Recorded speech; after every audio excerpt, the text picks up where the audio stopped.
धर्मो रक्षति रक्षितः हर हर शंकर जय जय शंकर மகாபெரியவா சரணம். பாரத நாடு பழம்பெரும் நாடு, நீர் அதன் புதல்வர் நின் நினைவு அகற்றாதீர். அப்படிப்பட்ட பாரத தேசத்தில் நம்ம வாழ்ந்துட்டுருக்கிறதே ஒரு பெரிய பெருமை. ஏன் பாரத தேசத்தில் வாழ்ந்துட்டுருக்கிறது பெருமைன்னா, இந்த பாரத தேசத்தில் தான் பல தர்மங்கள் சொல்லியிருக்கு. இந்த தர்மங்கள் எதற்கு அப்படின்னா, நம்ம மனுஷனாக பிறந்ததுக்கப்புறம் அறம் செய்ய விரும்பு அப்படின்னு ஔவையார் சொல்லியிருக்கா. அப்போ அறம்னா என்னன்றது முதல்ல தெரியணும், என்னென்ன அறங்கள் இருக்குன்றது தெரியணும். அந்த வழியில் தான் நம்ம பாரத தேசத்தில் நம்ம ரிஷிகளும் முனிவர்களும் நம்மளோட பெரியவர்களும் நம்ம குடும்பத்தில் இருக்கிற பெரியவர்களும் பல அறத்தை நம்மளுக்கு உபதேசம் பண்ணியிருக்கா, நம்ம நன்னா இருக்கணுன்றதுக்காக. அப்படிப்பட்ட ஒரு தர்மம் தான் நம்ம பாரத தேசத்தில் நிறைந்திருக்கு. அப்படிப்பட்ட ஒரு தர்மம் நம்ம இப்போ இன்றைக்கி பார்க்க போகிற தர்மம் நம்ம மாதத்தினோட முக்கியத்துவங்கள். நம்மளோட மாதங்கள் ஏதோ ஜனவரி, பிப்ரவரி, மார்ச், ஏப்ரல்னு கிடையாது. நம்ம மாதங்களுக்கு ஒவ்வொன்றுத்துக்கும் ஒரு முக்கியத்துவத்தை நம்ம பெரியவா சொல்லியிருக்கா.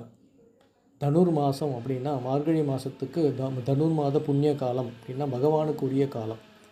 ஆஷாட மாத புண்ணிய காலம் அப்படின்னா ஆஷாட மாதத்துலேருந்து தான் பித்திருக்கள் நம்மளோட பூலோகத்துக்கு கிளம்பி வரா. அப்படி எல்லா மாதங்களுமே புண்ணிய காலங்களாகத்தான் குறிப்பிட்டப்பட்டிருக்கு. அப்படிப்பட்ட ஒரு புண்ணிய காலத்தை நம்ம இன்றைக்கி பார்க்க போகிற புண்ணிய காலம் துலா மாதம். துலா மாத புண்ணிய காலம் இன்றைக்கிலேருந்து ஆரம்பிக்கிறது.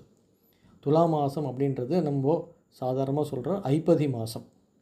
அசுபதி மாதம் அப்படின்றது தான் ஐப்பசி அப்படின்னு நம்ம சொல்கிறோம். இந்த துலா மாதத்துக்கு என்ன பெருமை அப்படின்னா, அந்த துலா மாதத்தில் தான் நம்மளோட முக்கியமான பண்டிகையான தீபாவளி வருது. தீபாவளினாலே நம்மளுக்கு பல நினைவுகள் வரும். ஆனால் முக்கியமான ஒரு விஷயம் தீபாவளி ஸ்நானம் தான் முக்கியம் தீபாவளியில். அதே மாதிரி தான் இந்த துலா மாதம் முழுமையும் ஸ்நானத்துக்கு உகந்த மாதம். விடிய காலத்தால் எழுந்து ஸ்நானம் பண்ணுறது மிகவும் உகந்தது. அப்படி ஸ்நானம் செய்யும் போது நம்ம காவேரியை நினச்சிட்டு ஸ்நானம் செஞ்சால் இன்னும் புண்ணியம். முடிந்தால் காவேரிக்கே நேராக போய் ஸ்நானம் செஞ்சால் மிகவும் விசேஷம். ஏன் அப்படின்னா, இந்த காவேரியில் அனைத்து நதிகளும் சங்கமம் ஆகிறதா அப்படின்னு நம்மளோட சாஸ்திரங்கள் சொல்லியிருக்கு. இந்த துலா மாதம் முழுமையும் காவேரியில் அனைத்து நதிகளும் கூடுகின்றன அப்படின்றது நம்மளோட சாஸ்திரங்கள் நம்மளுக்கு சொல்லியிருக்கு. அப்போது காவேரி ஸ்நானம்ன்றது ரொம்ப முக்கியம். முடிந்தவரை ஏதோ ஒரு காவேரி கட்டத்துக்கு சென்று ஸ்நானம் செய்து நம்ம துலா மாதத்தோட புண்ணியத்தை அனுபவிப்போமாக. மகாபெரியவா சரணம்.